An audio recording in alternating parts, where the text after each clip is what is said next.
Well, I want to say good morning to my dear friend Tara. Nice to see you, my friend. Happy to be with you and to share this time. Mutual. Thank you. Shall I start us off with a small meditation, short meditation? Okay. Yeah. So let's just find a way to settle into this breath and body, this precious body of ours, this sometimes frail, sometimes strong human body of ours.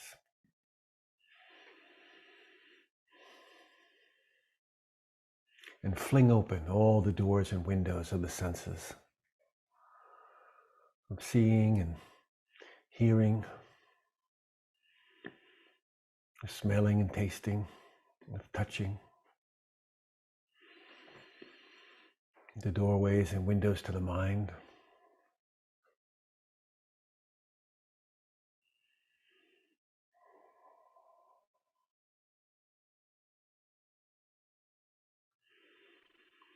And in the sensing, you might become aware of your breathing, not the thought of the breath, but the direct experience.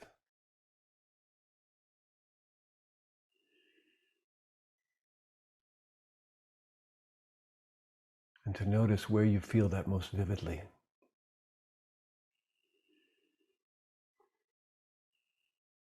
Is it at the tip of the nose where the air dances?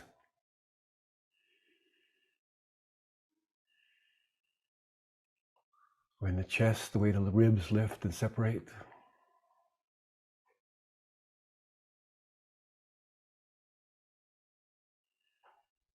Or maybe at the diaphragm, the way it expands and contracts when the belly empties and fills?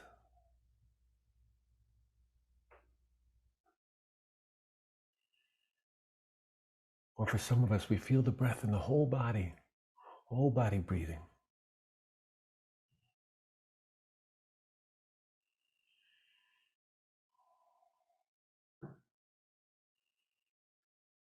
Letting our attention just rest wherever we feel the breath most vividly.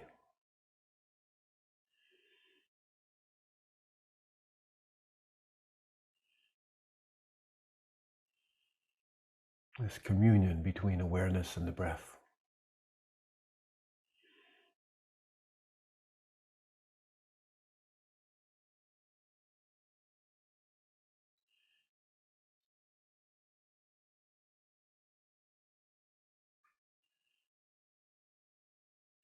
And maybe I can draw your attention to the experience of hearing.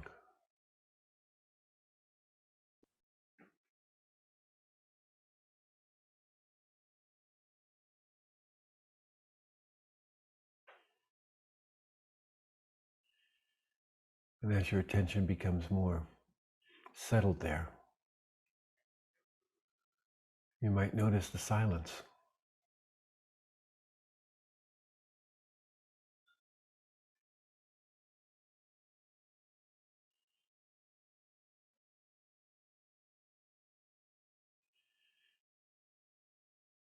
How big is that silence?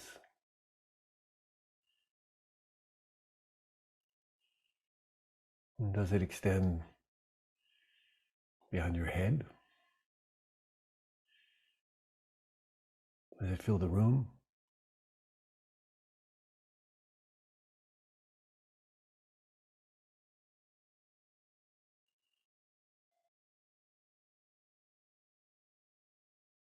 And you might notice that sounds come and go in that silence, but the silence itself, it's undisturbed.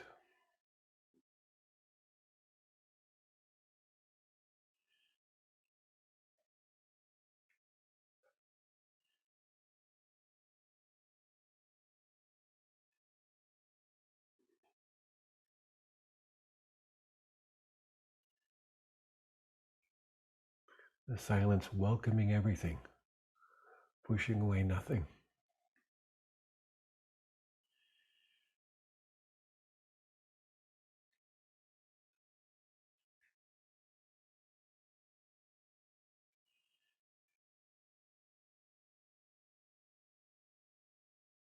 And just the sounds come and go in the spaciousness of that silence.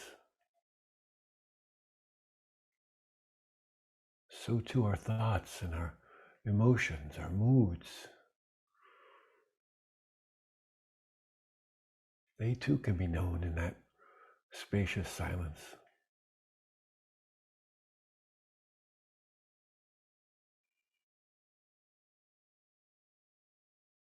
Nothing pushed away. No part left out.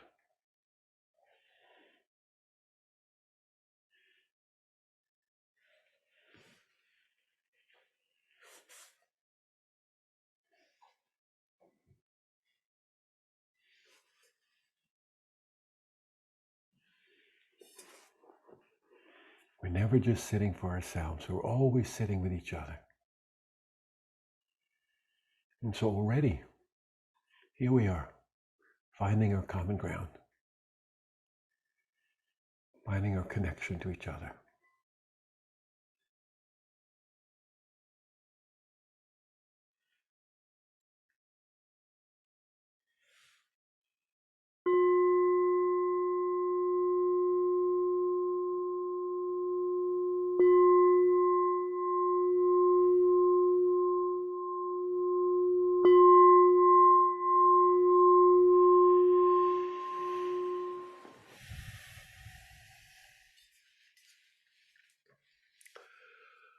Thank you for your practice. It's a lovely thing to find ourselves in each other, to find our common ground in this simple act of just breathing together. Yeah. So Tara and I had in mind to speak a little first, and then to spend the remainder of our time in dialogue with you as best we can, using the technology and putting up with the technology. Okay. So maybe I'll lead off, Tara. Is that okay with you? Sure. Please. Okay. Well, in thinking about this morning and being with you all, first of all, I got very happy at the idea. And then I was reflecting on, what did I have to say that would possibly be useful to you in this territory of loss and grief? And of course, everything I know and share has come to me from being with people in their losses. There was a young woman I remember at the hospice. Her name was Cindy, and she was dying of breast cancer. And her parents lived in Illinois, and her father, Clyde, I remember his name was Clyde, and he worked for 40 years in a meatpacking plant on a night shift. And knowing that Cindy's death was coming soon, I called Clyde and I said that he needed to come quickly if he wanted to be with his daughter before she passed away. And so he said, all right, I'll take the train. I'll be there in a few days. And I said, oh, Clyde, you got to come quicker than that. He'd never been on a plane. And a while later, he called back to say that he booked a ticket and he would be there at 10 o'clock that night. And so I went to Cindy and I whispered in her ear, your dad's coming. Your dad's coming. He'll be here at 10. And she was a little confused, but she started mumbling over and over again, 10 o'clock, 10 o'clock, 10 o'clock. And as her father's plane touched down at the San Francisco airport at 10 that evening, Cindy died. And we had this habit of bathing her body and kind of honoring her indigenous roots. We covered her in flowers from the gardens of sage and lavender and lemon balm and bay laurel and laurel rather, and geraniums, I remember. And it was my job, I remember, to meet Clyde at the front door of the hospice and tell him that his 30-year-old daughter had died.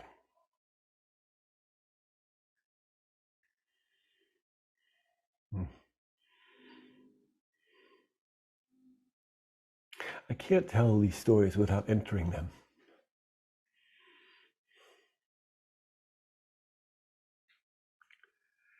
And I remember we walked up the staircase and I brought him to Cindy's room and he couldn't go in.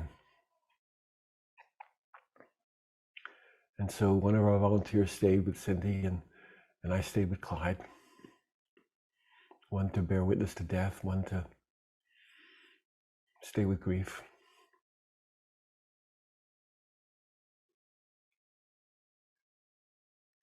Mostly we stayed close, without any interference. In a way, modeling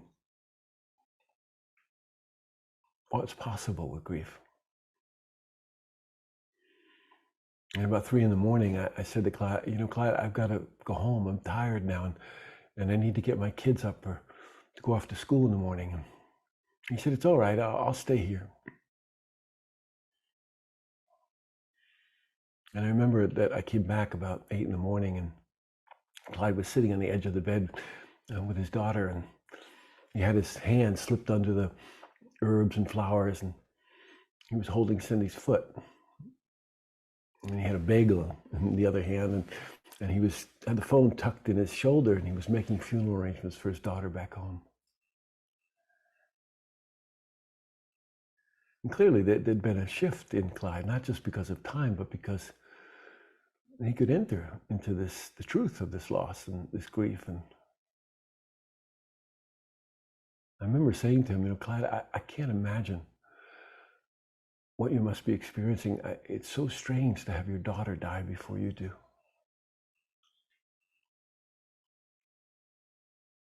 And Clyde was this kind of plain-spoken guy, and he said, I realized something, Frank. It's kind of familiar. And he wasn't saying that he had another daughter who died. Often when we think about grief, we imagine it's this overwhelming sadness that's connected to a single loss. For example, the loss of someone we love. But what Clyde was kind of helping me see was that if we look closely, we'll see that grief's been our companion for a good part of our life. Clyde was talking about the everyday grief of our lives, the multiple losses, the little deaths that we experience all the time.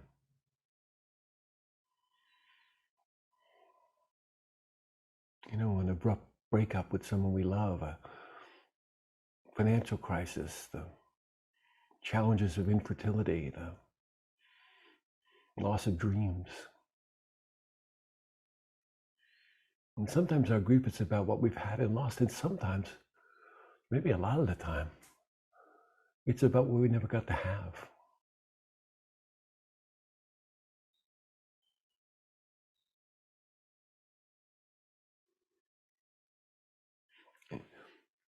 I think of grief as being ever present in our lives. And then it's more than an emotion,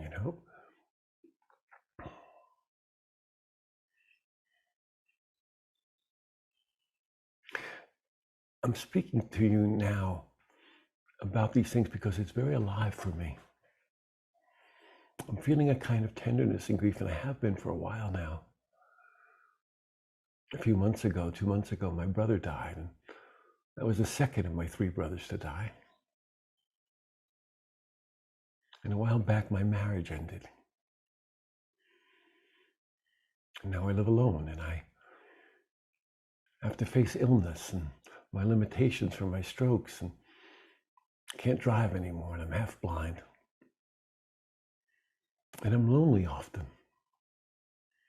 And sometimes I'm scared.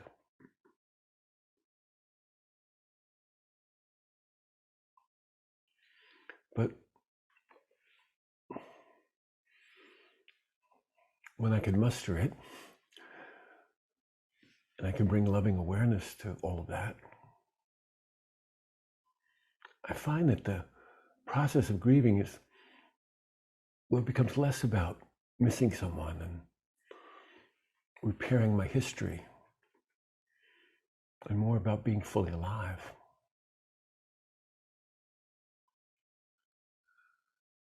To grieve is to be human. when we don't grieve, when we do not grieve, we hardly exist. And so my question for us today, and always really, is how do we move toward the light of absolute truth and still accept and honor our very human nature? Yeah. I don't think it's by suppressing our grief nor attempting some spiritual bypass around the difficult and sometimes really dark emotions that we feel.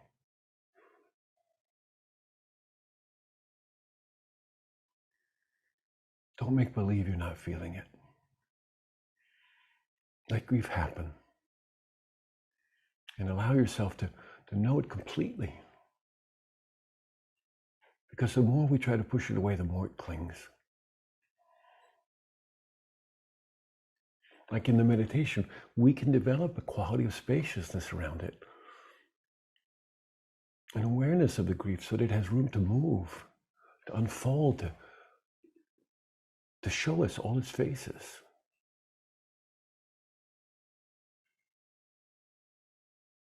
Sure, a lot of us want to transcend grief. Our spiritual friends tell us just let go. But there's no letting go until there's letting in.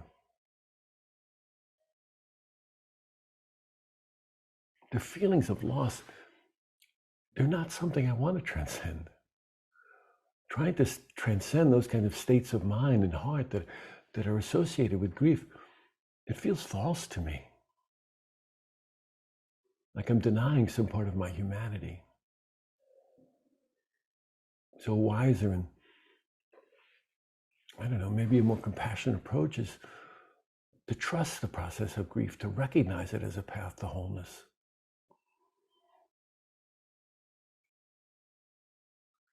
Sadness is only one of the faces of grief, It's a whole constellation of experiences.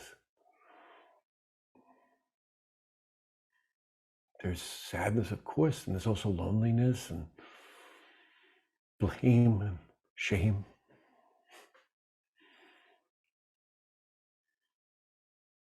And there are periods of anger.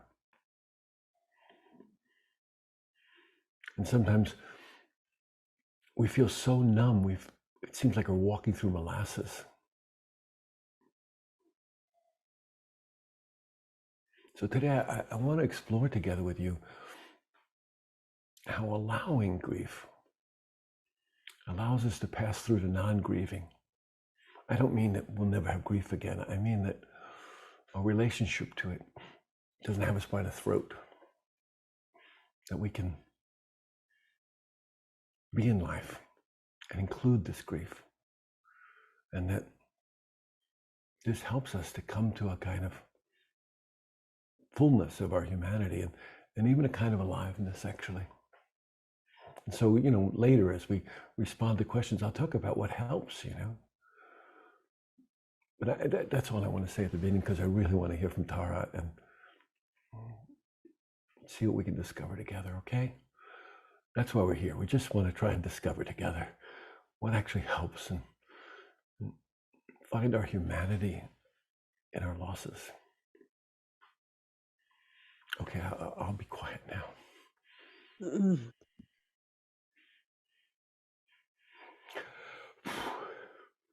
Thank you, Frank.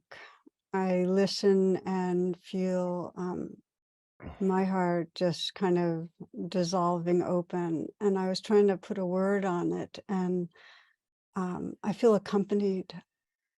And that accompanied is in part just feeling this field of us being together. For all of you that are listening, I had this urge, I really wanted to see you, and technology did not permit. And so what I did was I've been leaning into just energetically feeling us together. And Frank, your words really deepen that sense of it. Like Frank, it's been a season of very real personal losses for me. A cousin who's like a sister, and a best friend since I was 16, and my beloved pup. And so I too have that tenderness linked to immediate loss. But there's something more that I keep finding in myself, and that is just this sense of how much is in our wider community that's uh, unfaced and unprocessed. I mean, there's been so much. We know it, whether it's the generation of boomers who are older, having the frailties and losses of their bodies and loved ones, but it's more than that. It's the pandemic, it's our larger body of the earth in such pain and dis-ease. It's this pace of change. I know that you know what I mean. It's more than our nervous system can keep up with, so that we can arrive. And something else that feels like this domain of loss for me is this increasing immersion in a kind of digital trance that separates. Again, I think you know what I mean. You know, I'm thinking of one woman who I was with some months ago, a high school teacher, and she wanted to meet because she had been depressed and anxious for a couple of years and just didn't know if it would ever change, and had been really super busy years, like so many, where her teaching went online before it got back live, and she had children home, and she lost her mom, who was in a nursing home during COVID. And now the teaching was very, very demanding. And when we paused, I asked her, you know, do you miss your mom? And she kind of visibly shrunk, like she slumped. Uh, and in a way, she's said, I've barely been able to attend. There's been so much. And I said, well, here we are. What wants attention? What wants to be felt? And she said, I have this feeling if I miss her, my world will fall apart. I said, okay. And she said, okay. And then she started talking to her mom and just saying, I miss you, until the tears came. And as Frank was talking about, it became an ocean of grieving. It was her mom, and it was her teens and the world that they were living into. It was our planet in its distress. And it was the teens she was teaching. I know many are aware, this kind of the canary in the cage, how much anguish, how much anxiety and depression. I read that the CDC in 2021 said that 25% of teens wrote suicide notes. And can you imagine the state of heart mind to write a suicide note? Many of you probably can. So for this woman, it was personal, it was societal, and she was just in touch a few days ago, which brought her to mind. She said that connecting with this pain, as Frank was saying, allowing it, was the beginning of coming back to her spirit, her soul. That she's just was feeling alive, and it hurt, and it was good. It reminded me, hearing that in the Lakota Sioux tradition, a person who's grieving is considered most wakan, it means most holy. And there's a sense that when someone's struck by the sudden lightning of loss, there's an openness to that which is beyond this world that can occur. And that state of holiness is respected. They say that grieving people's prayers are considered especially strong, and it's proper to ask them for help. That there is something about opening to the grief. It is more than an emotion, and embedded in it is a love and a wisdom that is beyond any of the particulars. Some know the author Francis Weller. He writes about becoming an apprentice to sorrow. I like that phrase. It just means truly honoring all the flavors, and sorrow is one of the flavors, but leaning in, getting in close. And as we do, it becomes a portal into this mystery. And as Frank was saying, it's not easy. It's not necessarily the first thing we do. I mean, grieving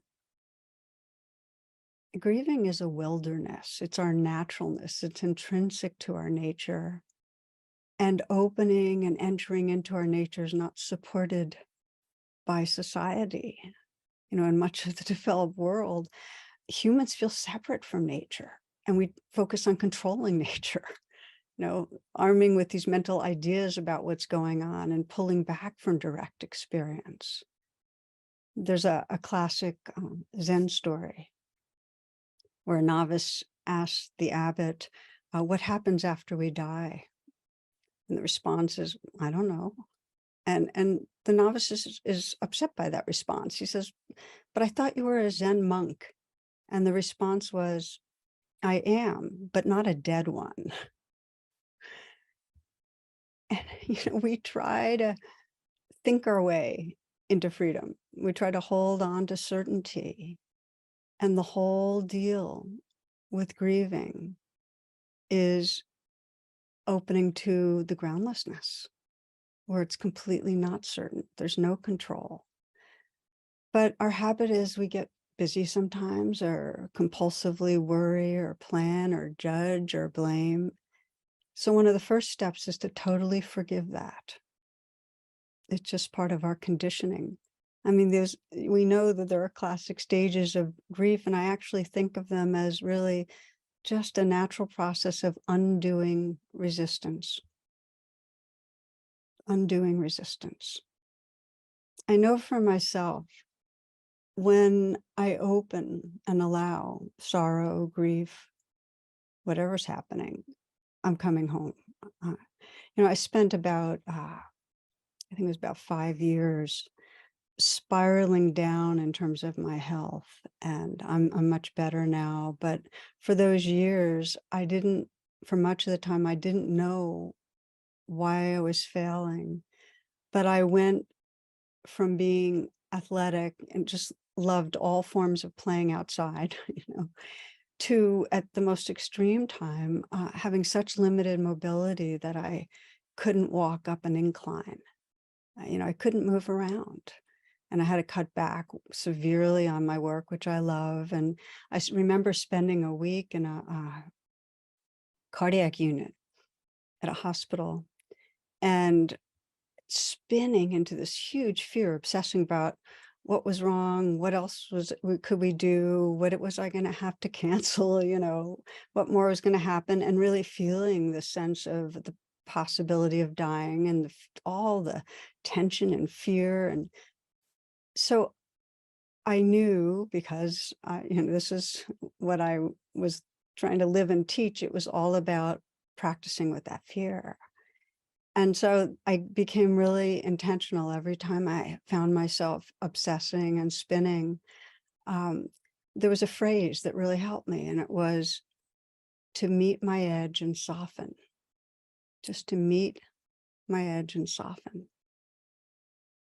And, you know, I'd come back from the obsessing and I'd feel it. And then I find myself obsessing again. I just keep whispering, it's okay, sweetheart. You know, meet your edge and soften. And what I softened into was this whole of grief. It was the direct apprehension of loss, that I was losing the life I loved. And that was heartbreaking. And heartbreaking open, that it was an ocean of grief. And as I kept meeting and softening, it became an ocean of tenderness, just a mystery.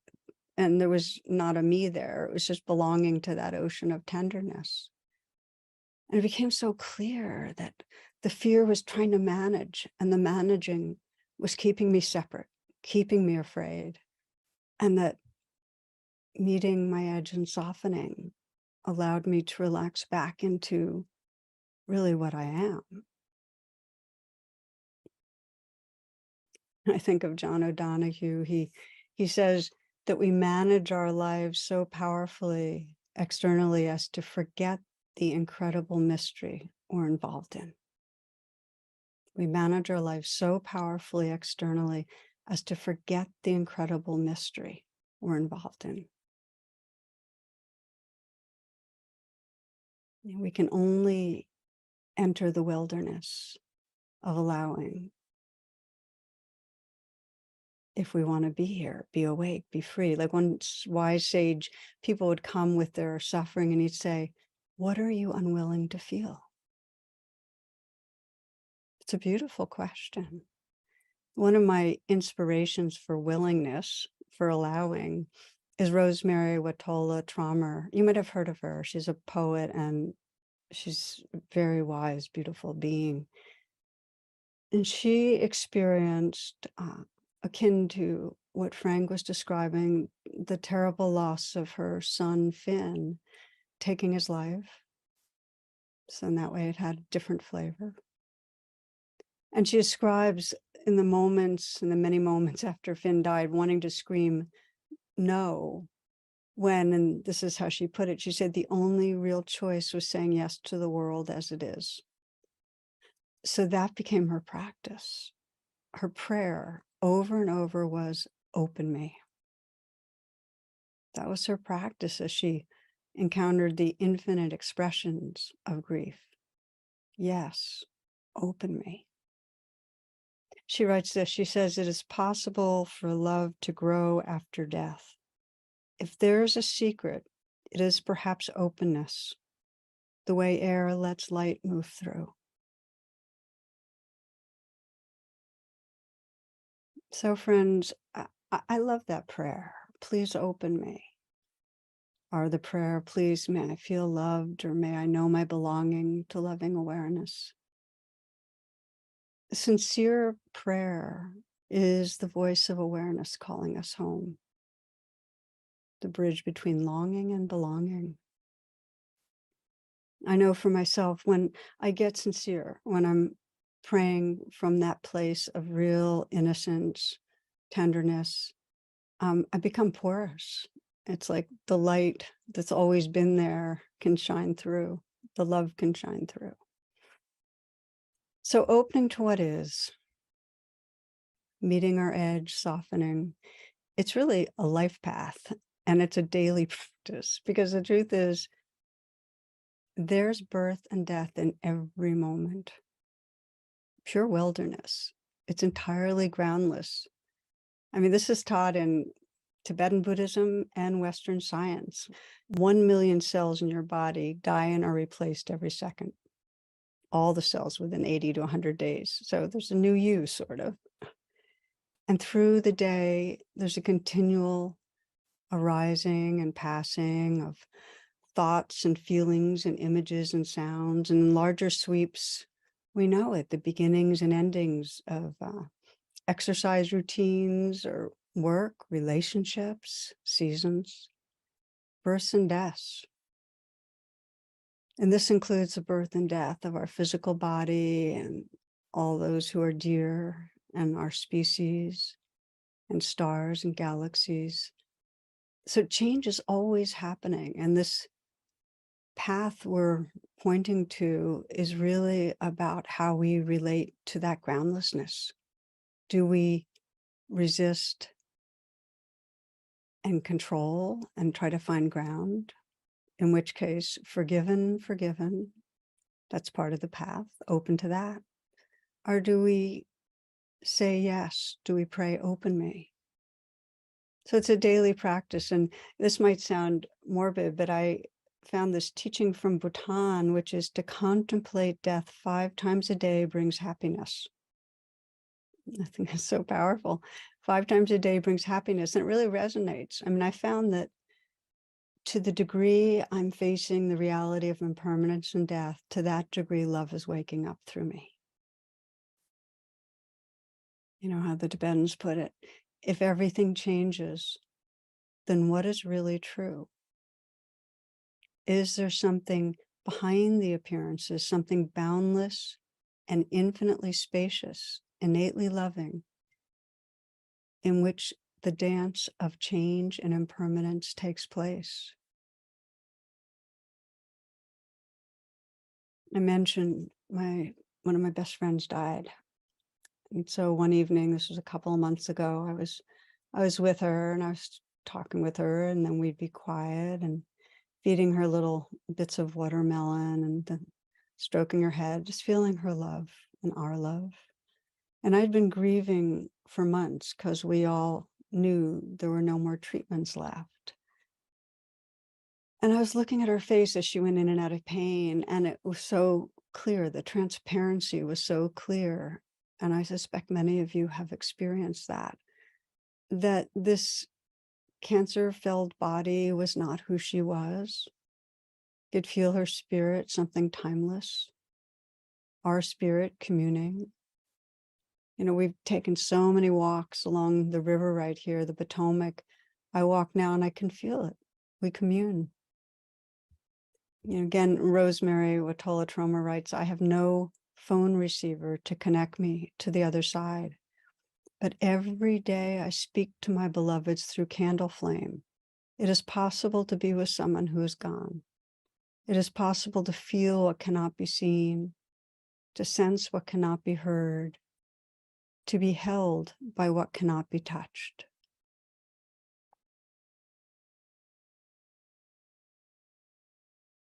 So grieving, entering the wilderness, the groundless nature of being opens us to formless presence, that mystery.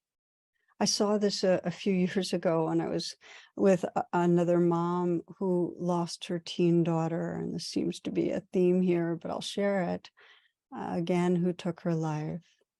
And instead of open me, she was just lost in this horrific self-recriminations that she had failed her daughter. And so we explored it some. And, you know, I asked her what I sometimes do, what's that blaming, self-blaming part trying to do for you? And it was to help her hold on to her daughter, to keep her.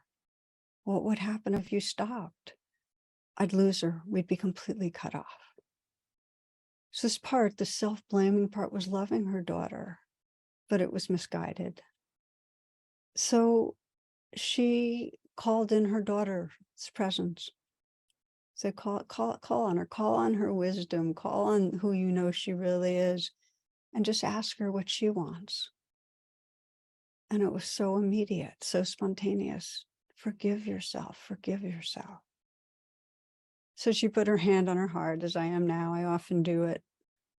That was her prayer. Please, please, may I forgive? May I forgive myself? And as there was this loosening, this declenching of the blame, there was a wash of tenderness, that heartbrokenness, and in some time, a loving that was so pure and so open that she felt this merger with her daughter's spirit, a communion she could not have imagined before. I mean, she put it this way, she had her hand on her heart and she said, where could she have ever gone? She's here.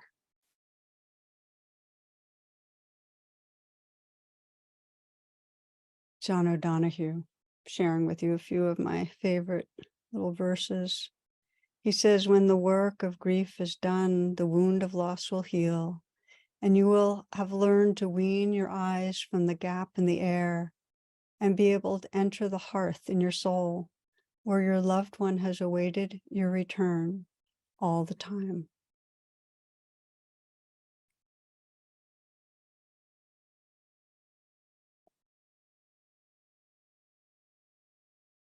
Maybe as last thing I'll say, because I really want to hear your questions, we can't will the unfolding of grief. We can be willing, we can be patient, curious, gentle, and know there's a wisdom in us that just yearns to surrender into the groundlessness, into the reality. We want to entrust ourselves to the waves. There's just a conditioning to resist. I'm going to read you one last verse from Rosemary Watola Troma. She says, she didn't weep until she did. She wept until she didn't. She sat until she forgot she was sitting. She sat until there was a clearing in her, the way the river will eventually clear after it's been muddied by the rain. There's no magic number for how many minutes or hours or years it takes to clear. It is perhaps sufficient to know clearing happens. It is perhaps sufficient to know clearing happens. Our very nature is openness, love. So, friends, here we are in community, which matters so much. Our society does not tend to grief and honor the power, goodness, beauty, necessity of grief in a healing way. And so here we are tending together, and the invitations to have the intention to open into the groundlessness, the wilderness of what's here, with patience, curiosity, gentleness. And if we can't open, to be forgiving and just simply let it be our prayer. Okay, enough words from me. Maybe we can move into some time to hear your questions and get to be with you a little more. Yeah, so if you have a question, Noah, would you explain to them how they go about doing that again? Yes. Okay. So if you have a question, please raise your hand. And also, we're going to open the chat. So please go ahead and chat your question. Put your questions in the chat, not in the Q&A.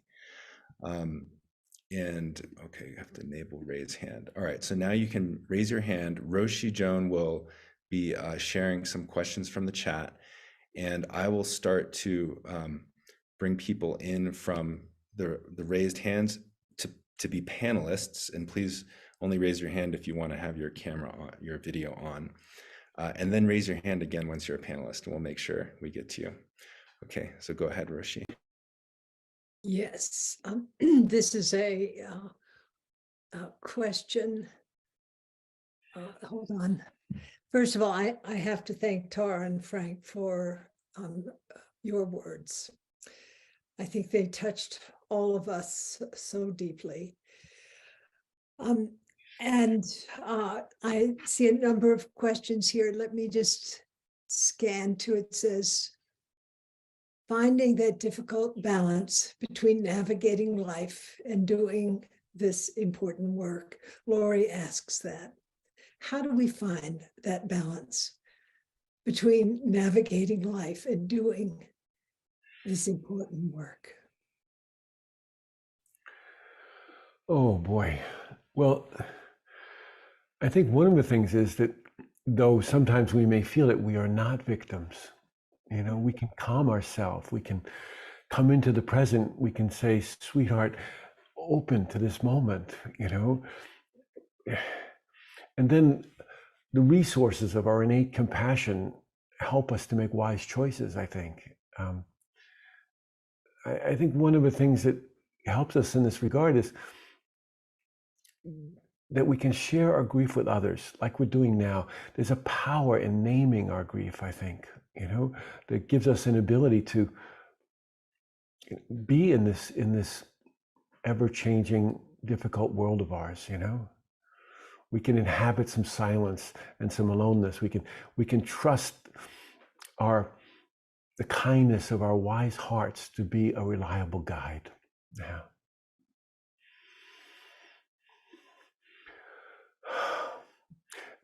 Maybe we'll just keep going because I want to try and respond to as many of these as possible. And Tara and I will go back and forth. Thank you, Frank. There are a lot of questions in the chat, and we also have several people here who have raised their hands. So if you want to go with live people, you can just let me know. Let's go with some people. I'd like to see some people and have a bit of a dialogue with them if we could. If they can turn their cameras on, that would be great. Thank you. That was a wonderful opening, and you hit right where I am, Tara. And so I have a question that I put in the chat. I'll just read it. I have recently had a first-time heart failure, and am processing loss around how my new and fragile heart condition has finished off my life as an independent senior athlete, high alpine hiker, and strong activist person. This has been a great loss to me, and I believe asks for a process of grief as described by you, Tara, in your opening words. Can you talk a little more about this kind of grief and how it interacts with the larger grief, the grief of the massive suffering and loss that I experience from witnessing via global media, those sufferings and losses that come from war, extreme weather events, climate scientists' predictions, and self-centered, blindly partisan world politicians and leaders. So thank you. It's been a well thought out question, and I really am looking forward to your responses. Yeah, well, first, Kuya, thank you for what you're bringing. I can feel your care for the world. I can feel your belonging to the world, and that it's a bigger grief than for your own body, and it's also for your own body and your engagement. So I just want to honor that. And I want to start by asking you, what has been your process of grieving thus far? What have you found has been meaningful to you? Good question. I think it helps me quite a lot to give myself permission to separating the feeling of sadness from grief, but still allowing my sadness to affect my body and move me into crying from time to time. And the other thing is that if I can turn my awareness to the suffering of others, that makes my suffering, helps my suffering make more sense. Like I had a moment when I realized I'm not the only person with a heart condition. And that helped quite a lot. Yeah. So, yeah. Well, I was listening to, and I'll share personally, that my sister just a few months ago found out about a heart condition that she has that changes the shape of her life. And as you were speaking, what you're doing, what you already are finding is healing, is so powerful. Whether you call it the Tonglen meditation. Are you familiar with Tonglen? Yes, I am. Yeah, where you just totally honor the personalness of it, the immediacy, the pain, the clutch, all of it. I mean, totally yes to it, and breathe with it or feel it as, let it be as big as it is. And then include the others that also are experiencing this. And then all of us who are a part of this living, dying world. It gives a space and it honors the immediacy of what's right there. So I'm bowing to what you brought in, because I feel like it's a reminder to all of us. Yes to this, and then yes to how this is with all of us. We need to grieve together. We need to feel our togetherness. Well, Kuya, thank you so much for your question, and Tara for your reflection. So there is a question from KCC Media asking about how can you help healthcare professionals with their grief, particularly the ones who are not inclined to meditate or talk about their feelings. Well, I want to say something to all the healthcare professionals out there who are witnessing suffering every day, witnessing loss every day. And it's to say, you're not normal. You're not normal. It's not normal to witness this every single day. And so the regular ways that we have of coping with loss, coping with bearing witness to this kind of suffering, going home and having a glass of wine and watching Netflix, it's okay, but it's not going to be sufficient. It's not going to be enough to help you metabolize this experience, Tara mentioned Francis Weller the other day, and he said, we have this capacity to metabolize sorrow that can be something medicinal for our soul and for the soul of the community, actually. So we need to find a way to stop. That's the most important thing, to find a way to stop and not to fill the next moment with something else, I go to my cushion because it helps stabilize me, but that's not enough. You know, I go to get some body work because it helps, that touch on my body helps me to feel and include the losses in my life, you know. That helps enormously to me. So you got to find what's right for you. I can't give you the answers to that, except to say the normal coping strategies aren't sufficient. And please keep turning your attention to discover. And if you can't talk to the people at work about it, find somebody outside of work who you can speak to, who you can share the unusual experiences that you've been bearing witness to. Anyway, that's just a first thought. Maybe Tara has more. Maybe just that, and we need to express.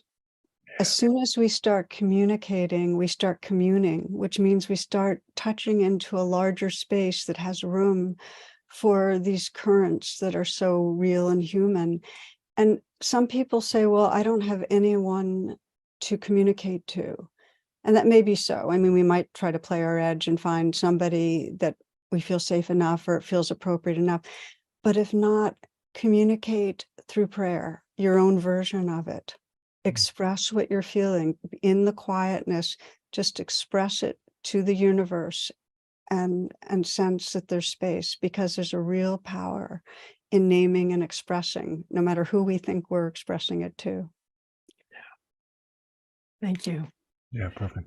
Frank and Tara, just so you know, you can look at speaker view, and there are about 20 people in the room now who all have questions, who have raised their hands. So you can feel free to call on them, or if you want me to call on them. Why don't you call on them, Noah?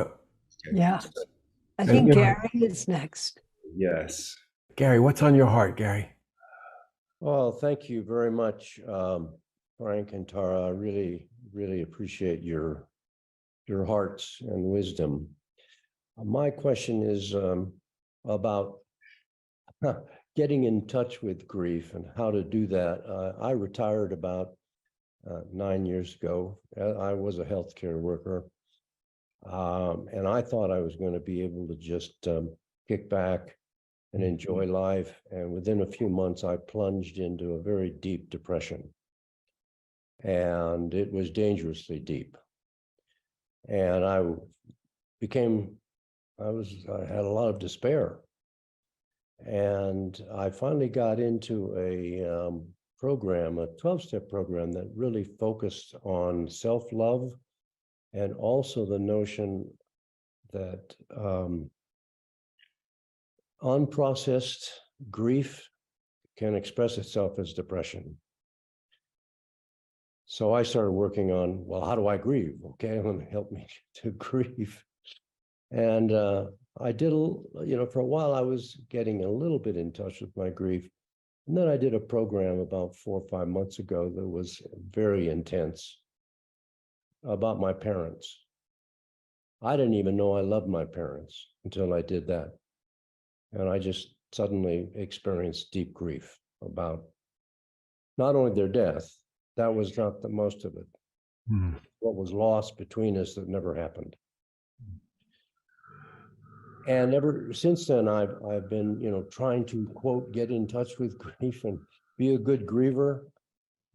And sometimes I can get a little bit in touch, but it's really hard for me because I'm so used to going numb, I guess, and distracting myself. So my question is, a little more about, well, what does someone do who really sees the value now of grief, and how do you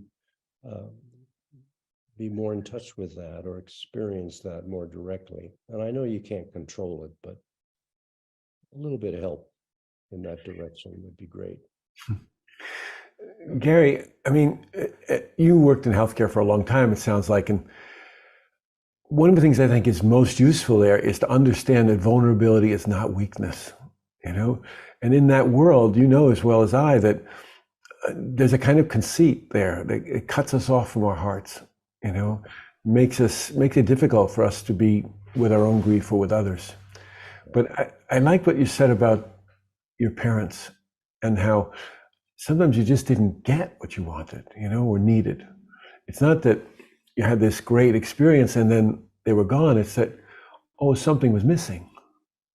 So can maybe you say a word just about what you miss about your parents now?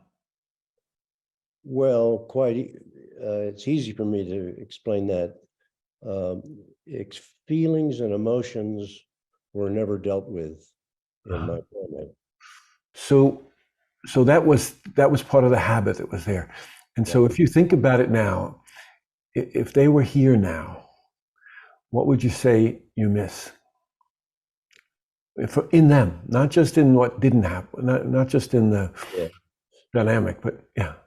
Well, I would say to them that I miss knowing who you really were, what you really felt, and what your inner life was about. You wanted to share something of that. Yeah. And I missed you seeing me in my inner life. Yeah. You would have liked to have had them know you in that way. Yeah. And mostly, what would you have liked them to know? I went through a lot of some shame at times in my childhood. I really think I was, by the time I was a teenager, I think I was depressed. So if maybe they could have been witness to that shame or accompanied you in that shame. Exactly. Yeah. And what do you imagine that might look like or feel like? I remember I had gotten in so much trouble I was a little juvenile delinquent. Yeah. Gotten in so much trouble with the police and the school. Yeah. Went home that day and I thought they were going to send me away. And my mother, much to her credit, simply said, "Don't you know we love you?" I didn't know that. It just sort of fell apart. So it would look or feel like that. Yeah. What your mother was able to do for you, at least that one time. That's right. To say, "Don't you know that I love you?" Yeah. Yeah. You are worthy and lovable and cared about. Yeah. And boy, you're saying it so clearly, Gary. You know exactly what you need. Yeah. And is it something you can offer yourself? Well, I'm working on that. You're doing really well right now, Gary. You're doing really well. Wow. You're so clear. You know exactly. Your heart's telling you exactly what you need. Yeah. And that's how. You were asking the how. You just discovered it. You just showed it all to us. To say to yourself again and again, I love you just as you are. With all of your foibles. Yeah? Do you think that very rarely question about grief, is that a part of allowing yourself to grieve by loving yourself, kind of?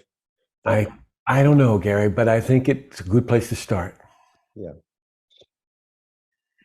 What do you think? No, I think that's good. I think it's really good. And I really think that grieving, what I learned a few months ago, was there's a deep connection between grief and love. Yeah. It is the way you love. When someone isn't here anymore, it's the way you love, Gary. And it isn't a technique, it isn't a methodology, you know? It's just the most natural expression of your heart for what you miss. For who and what you miss. Grief is the way you feel and express that love. You can see it right there in your face, Gary. There it is, right there. Oh boy. There it is. No technique required. Right. Gary, it's the most natural thing, Gary, and you know how to do this. Your wise heart will not let you down. It will not abandon you. It will be a reliable guide. Okay? Thank you. You're very welcome. Thank you. Okay, someone else, Noah? Thank you for this beautiful talk about loss and grief. I'm trying to make a sense of what kind of an intention to set when it comes to grieving. Like, is there an intention to heal from one grief and then make space for another loss? because it just seems like as I'm growing older, I'm feeling more and more losses. And last week, the person who sank in the Titanic, this Titan ship, I knew this person, Ah. and I haven't met him in 10 years, but I'm just so absorbed by this, because I've been thinking about his family. I'm thinking about like what it could have been and everything. And I'm like, but this is not my grief. Like, why I'm already sitting in my own losses, and then this thing is happening, and then normal life is also happening at the same time. So I'm like flipping. A part of me just wants to sit alone and just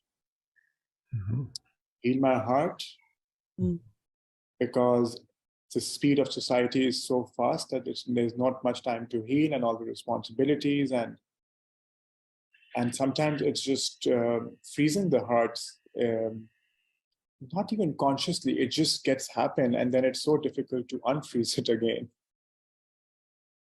Just navigating through that, and curious to hear your thoughts on,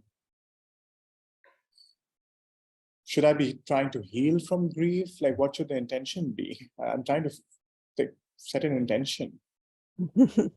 What if you began in this moment and your only intention was to feel what really wants to be most felt? So if you just ask yourself, when you scan all the losses, and you just say to yourself, what's really most asking for attention inside me right now? And just take your time here, because it takes some listening, like what really wants attention.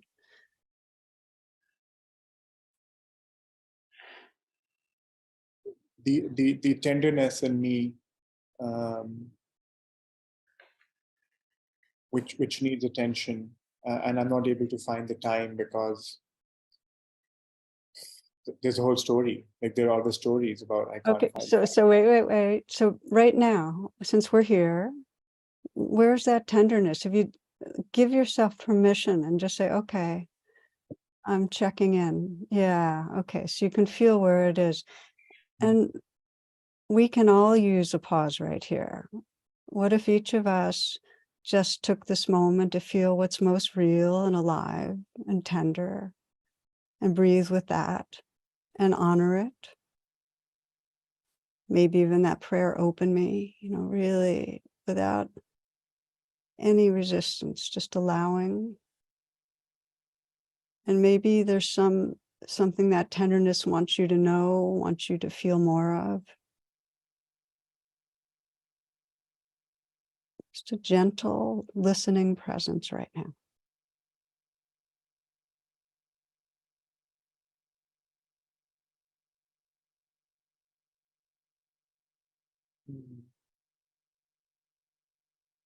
How does that tenderness want you to be with it? Yeah, the voice was something along tenderness and it's not tenderness or. Yeah. Oof. Yeah. Yeah. Exactly. So you're making more space for what's there. Tenderness and. Yeah. Take another moment, just because the habit is, that's beautiful, is to keep being willing to attend. Willing to attend. And just sense if there's anything else that place wants you to know, wants you to listen to, wants you to feel.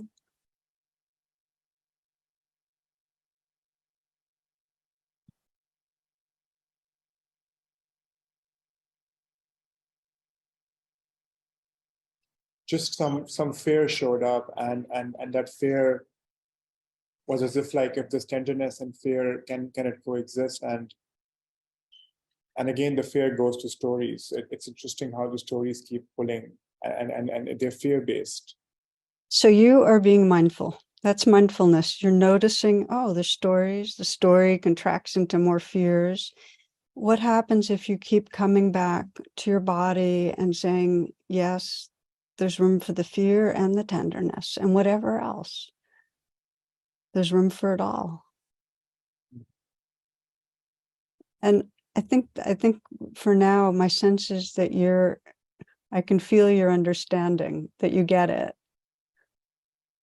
And that Yeah. this is the path, that just keep on opening to what's here. And what I think you're also sensing is that tenderness. It's like all the different wells of grief and loss go to that same vast tenderness.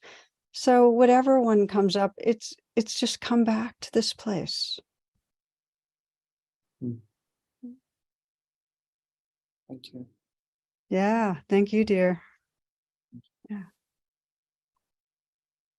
You know, I don't think our goal is to overcome these states of body, heart, and mind, you know. The grieving process isn't like when someone's sick and we help them get over their illness, you know. When we think that way, then we're imagining that people will be through their grieving and then they're better, you know, and that's a mistake. You know, grieving is an ongoing human experience. It's the natural response to loss, any kind of loss. And so it's not something we get over. It's something we learn to include, just as the way we were doing, just as the way we were discussing just a moment ago. So Noah, I don't know, maybe I'd like to make some time for our friends who are our non-English speakers, people speaking in Spanish, Italian, or Portuguese. My mom has dementia. And for me, it's a big loss. At the same time, I feel that when I practice compassion and I take care of other people who are having a hard time, I go back to my heart, and this helps me see my mom, see beyond her illness.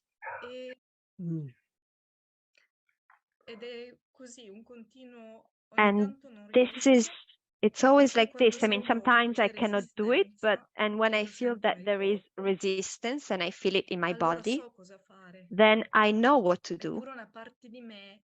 And it's a part of me still is resisting, even if I know, even if I have the tools, but still I can feel that sometimes I resist. For example, the fact that I'm here tonight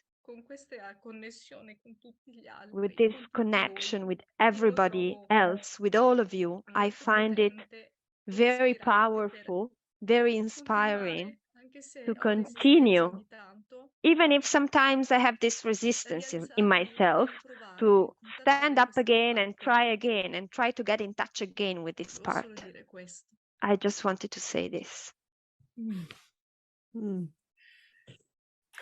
Certo, Silvia. Certo, Silvia. You know, in Zen practice, we have this expression: fall down 7 times, get up 8.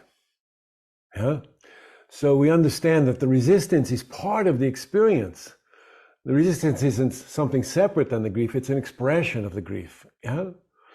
And the fact that you're willing to meet it with some degree of kindness and tenderness in yourself, this is already a kind of healing. Yeah?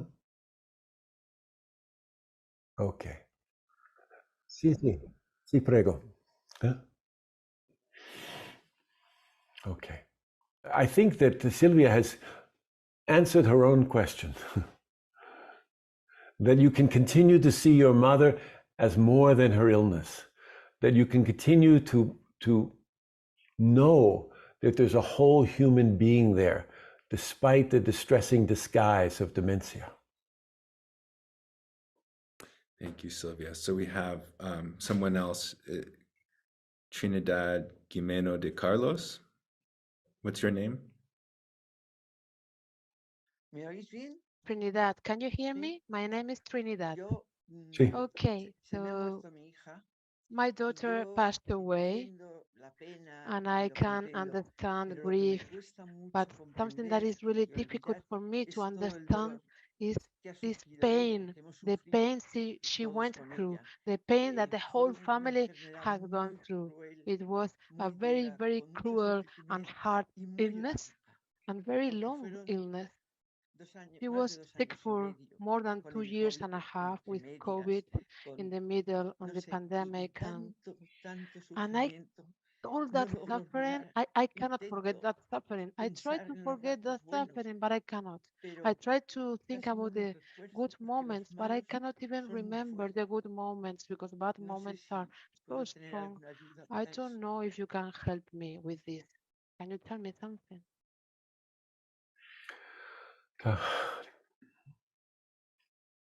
Tara? Yeah, well, I'm glad to begin. First, I am feeling with you right now how hard it is to get our arms around how big pain can be. And that we actually can't, our mind can't get around it. There's nothing, it just keeps on being there. And so it's really asking for a profound compassion to hold it. And so then if you ask, well, how do we wake up that compassion for ourselves? What helps me is just to keep saying, what is this pain asking from me? What does it want? And what I find is that it wants just to accept that this is part of reality. This is just part of it. It changes, the pain gets less because, like all waves come and go, but it's asking for acceptance in some way.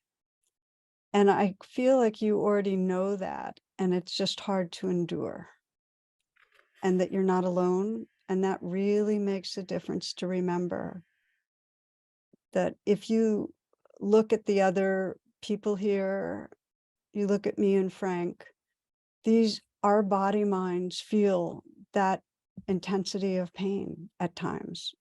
We are together in that predicament.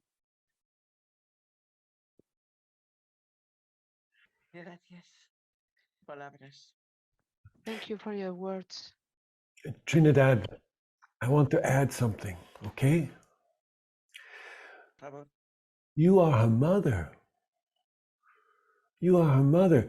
And no mother wants to see their child in pain.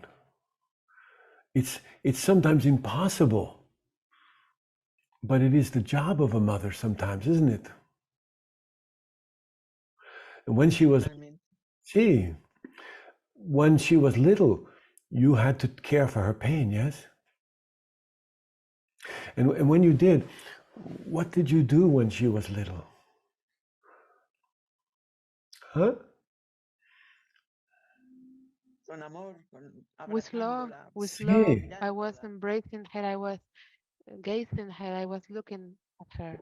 Right. You could sit next to her. You could hold her. You could express your love to her. Yeah. And you could say, "Oh, sweetheart, I'm so sorry that you're hurting." Yeah. Yes, yes. And I have done this during her whole sickness. I've been there with her, holding her hand at her bed. I was there all the time, all the time. And I tried not to express my pain in front of her. I didn't want to be there suffering in front of her, but now this grieving, this pain is in my head. It's like my head is full of this. I cannot think. Sometimes I don't know what to do with my head. My head is like noise. I cannot stand noise. It's very physical. It's something very physical. Absolutely, Trinidad. So do what you just were doing there. Put your hand on your head. Go ahead. Yeah, do it like that. Now, can you remember when your daughter was very young and you would put your hands on her cheeks and on her head? Remember all the love you could transmit through those hands of yours, those mother's hands? You did it many times, many times. So you know how to do it. You know how to give love through your hands. Do it now. Do it now for yourself, Trinidad. Give yourself this kind of attention, this kind of love, huh? Oh, I'm hurting so much. I just need my love. I just need someone like me to hold me. I'm doing it with you now, Trinidad. Can you feel it? Can you feel the love from your own hands? You can feel it. Good. Good. That means it's possible, Trinidad. It's possible. That's what you can do for the pain. That's how you can bear the pain. That's how the pain begins to lessen and heal. Through your love. It's beautiful what you're doing. That's what you do. You know how to do this. You're a mother. You have this capacity. All your life, you know this. Okay? So when all the thoughts come and they're just so troubling and you can't think, don't worry about thinking. Just put your hands on your head like that, like a mother would. You know how to be a mother. You know how to give love. Now you have to be a mother to yourself, okay? Okay?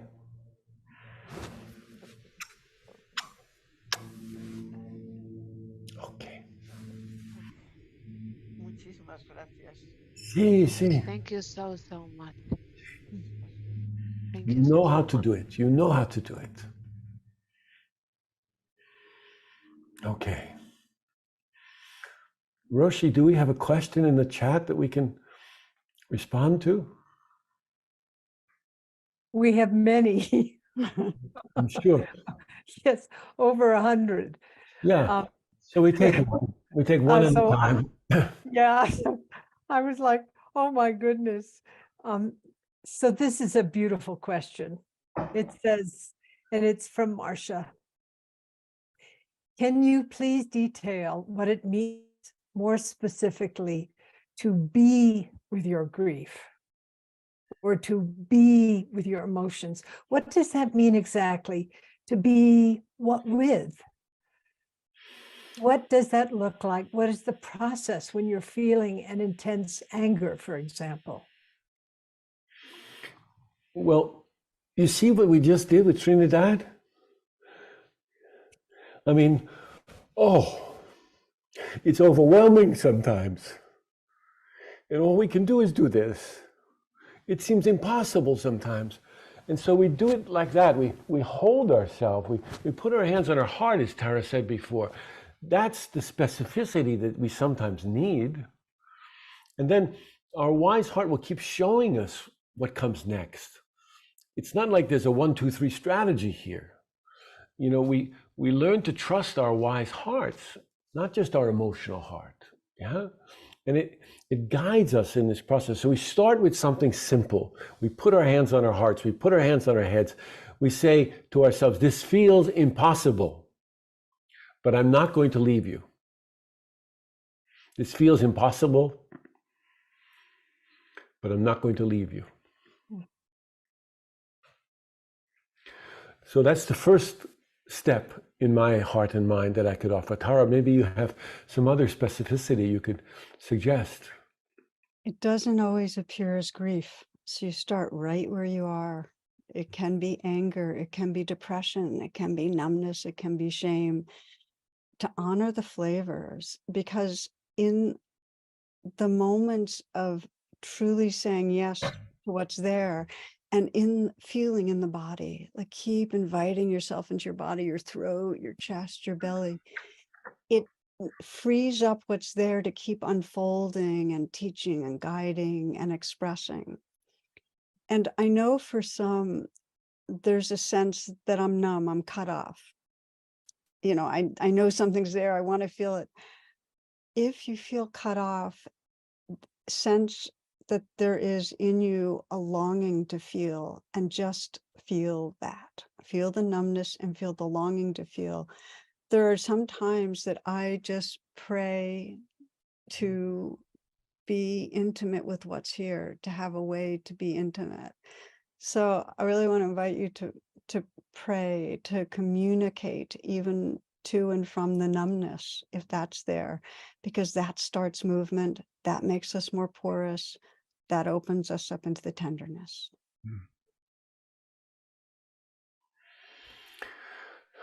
Thank you very much. Noah, I see that Lola has her hand raised. Can we go to Lola? Hi, good evening. Thank you very much for this opportunity. My husband passed away 1 year ago after a very horrible month in the intensive care unit. And I felt also, well, I feel with Trinidad because it was horrible for me to see him suffering. And still I feel these images come to my mind, these images come back to my mind. Sí. And during this time, I discovered Tara teaching. It helps me a lot, and this is why I am here today. My husband and myself, we were Buddhist. I am Buddhist.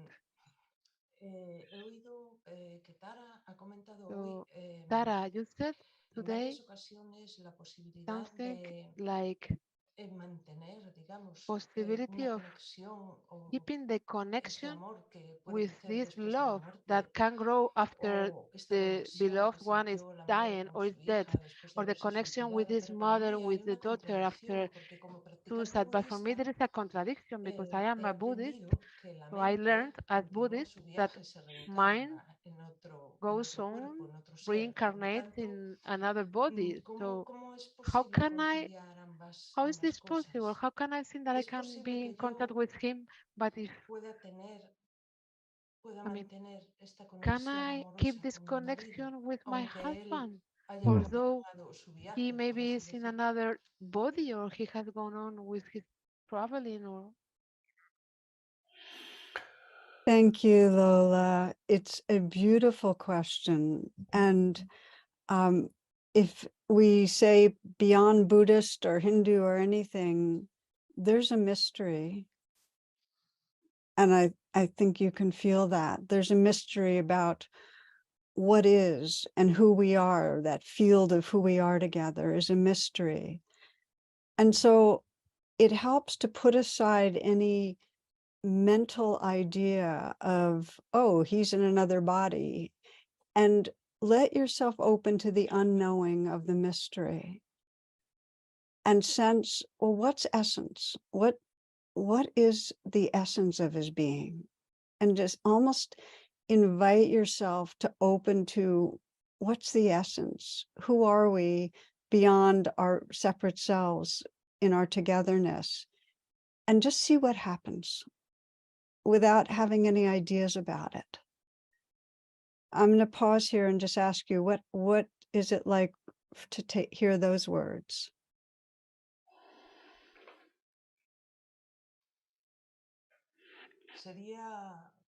I would say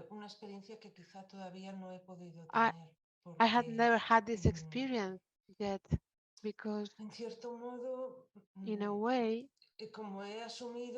as I thought that this was like that he has gone away, that I should release, that I should not grasp to him, I didn't try to establish any connection with him. But honestly speaking, when I was listening to you, I thought that was so beautiful, so hopeful. If I could have in any way any kind of connection with that person that I love so much, that I will love forever.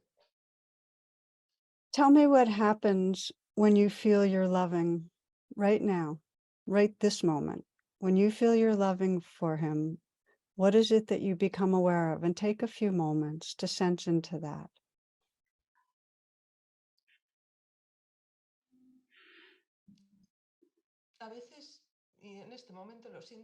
In this moment, it's strange, but I feel like, in a way, he's here with me. In a strange way, he's here with me. I felt it other times, but I thought this is not possible because he has gone and he has gone away, and I'm here in this world, in this body, but I don't know where he is right now. But now I have this feeling, I have this contradiction that in a way he is with me. So here's the thing, Lola. Trust your experience and see if you can keep putting aside the ideas. The loving itself, just trust it and let it unfold itself as it wants to. No need to add any other interpretations. There's love and it's here and it feels alive for you. And that is beautiful. That's beautiful. I can sense you understand.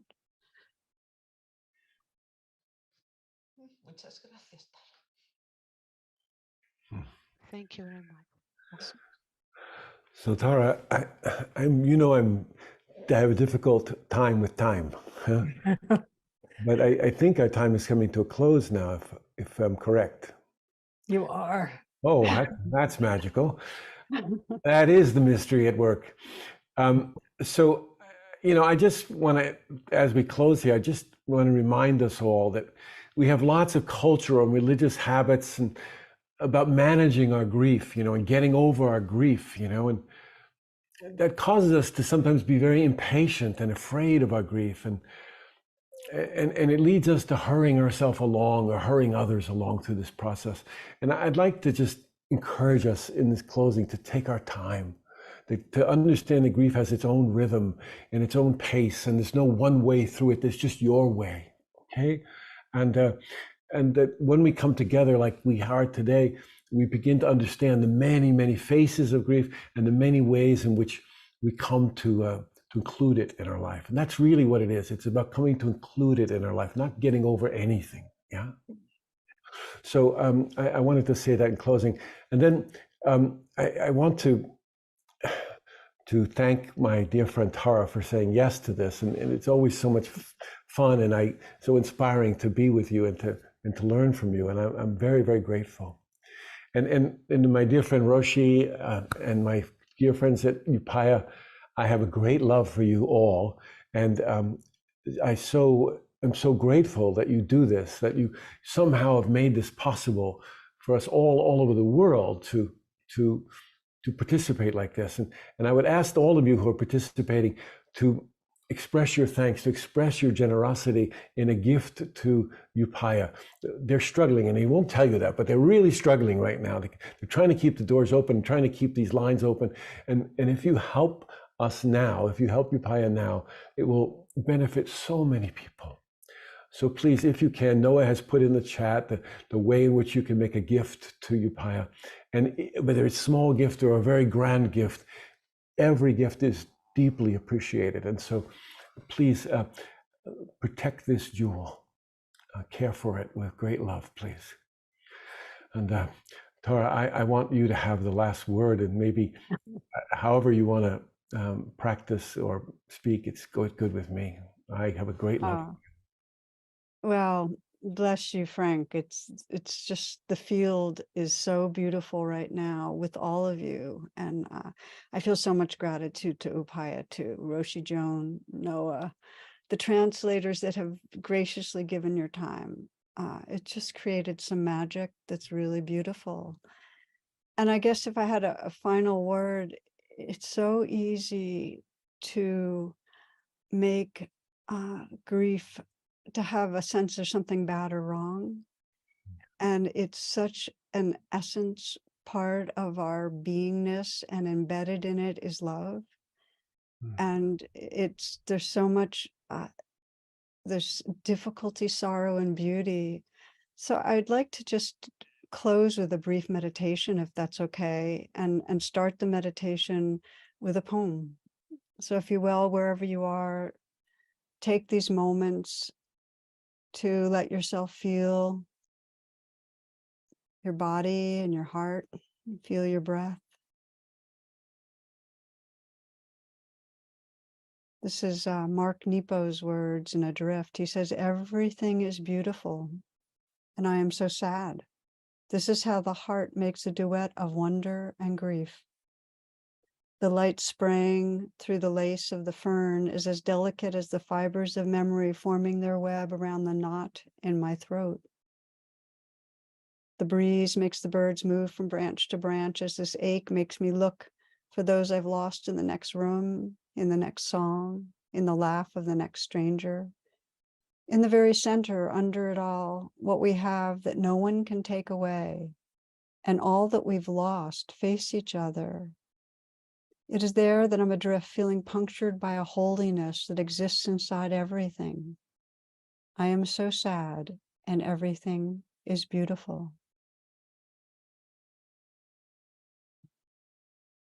Taking these moments, perhaps sensing the spirit of that prayer open me, just opening wide into the joys and the sorrows, just letting life live through us, discovering how deep that yes can be. Right now, what wants attention? What can we meet with kindness, with an intimate presence?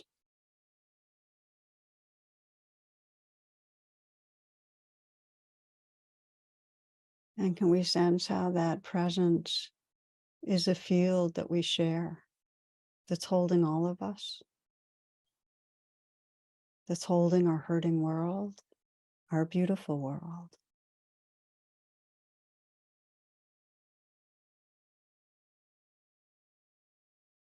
Can we sense that that heart space is really the essence of who we are?